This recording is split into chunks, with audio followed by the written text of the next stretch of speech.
now with the topic of intimacy, which we started already talking about, this is Yeah. very it's vital to understand that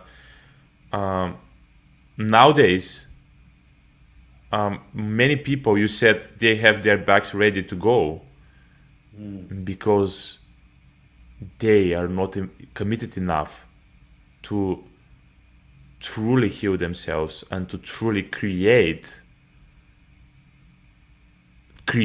because that's part of creating the world, the life you want to have.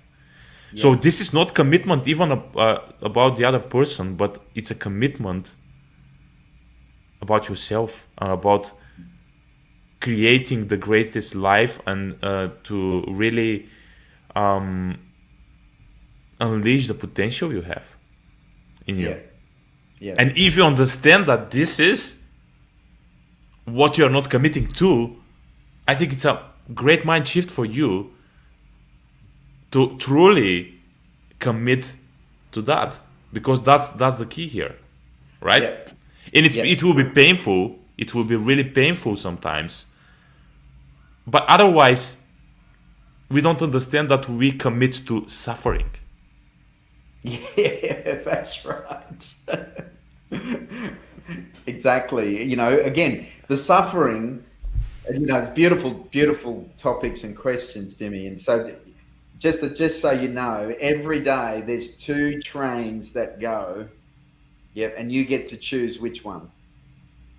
One is the resistance train, and one is the flow train or the joy train.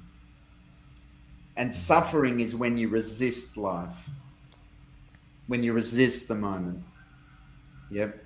All the attachment, all the Buddhist. Yep. That's the suffering because we're resisting instead of acknowledging the moment, flowing with the moment. What is it here to teach me? What is the opportunity? What is the healing? Yep. And when you consciously stay on the flow train, yeah, which is where the joy lives, the joy of life, the passion for life, um, then everything is an opportunity for healing. Everything is an opportunity for learning. Everything an opportunity for giving. Absolutely. And I think the last several minutes are a great introduction, or the continuation of that is the word intimacy, which Yeah, actually is the way yeah, we call today's session, the power of intimacy, is because yeah, a big part of go to this transcendental part of relationship and transformational part of relationship is learn to be intimate, truly yeah, intimate, right? yeah. And tell me more about this idea of intimacy. Unfold it a little bit for me. Yeah, yeah. And again, we meet this question depending where we are on the hero's journey or the heroine's journey. Yeah. Yeah. And so remember, one of the big shifts, yeah, I recently did a podcast on purpose because it's such a big question at the moment. And the people meet this question, and there are stages of purpose as well. People meet this question. The journey around purpose is moving from the egoic purpose to the heroic purpose. And the question around intimacy, when you meet the question of intimacy, one of the fundamental spiritual reflection points is, who am I? Yeah, it's the eternal question. And so if you're reflecting on who am I, who is the I that's meeting this intimacy? Because if it's the egoic I, if it's the fearful I, yeah, if it's the limited separate I, it's going to be a very different experience, yeah, to your essence. And the only true way to experience your essence is the Holy Grail. The only way to find the Grail is through intimacy and solitude with self. Yes. And so intimacy, as I say, is an experience. Yeah, it's an unfoldment. It's a beautiful revealing of your shadow. It's a revealing of the love. It's a revealing of the parts you haven't accepted. Yeah, it's the real true key to the hero's journey.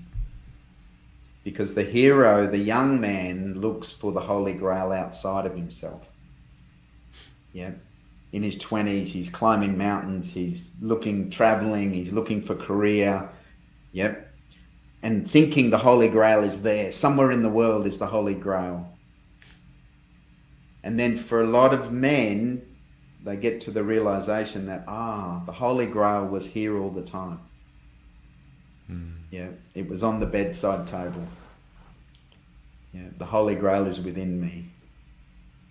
And intimacy is one of the gateways. You know, there are 7 key gateways that the masculine has to enter in the intimacy with his feminine.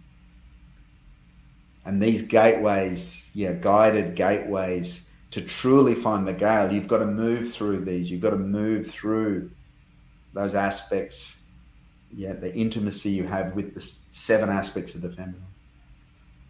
And so these are all the different parts of the Holy Grail. And intimacy, I know I'm giving some examples, but it's such a key tool. And what happens is, what we're seeing now more and more, is that a lot of men, and I'll speak for the masculine, and we haven't really defined that for our viewers. If we have time, we can. The key, what's happening for men, if we think about the Great Resignation, which is actually the Great Invitation. It's been the Great Invitation to do the work. That's what we've been presented with. And to your point earlier, the deep yearning and desire in all of us is to fully express ourselves. Yes. That's the yearning. That's why we're meeting this question of purpose. But purpose is just a context. Behind purpose is the yearning and desire and longing to fully express myself in this journey. That's the deeper piece. And so once you start to access that and start to connect with that, what you start to realize is that the integrated masculine, the integrated man, has intimacy with all aspects of his life. He is intimate with his purpose. He is intimate with his beloved. He is intimate with his community. He is intimate with his family. He is intimate with himself. He is intimate with his spiritual beliefs. And this is the Dharma. This is the Dharma wheel, the wheel of life in Hindu. It's like when you meet intimacy through all those aspects. And the key is presence. This is the gift of the masculine in all of us, in men and women. Through presence, I can be intimate.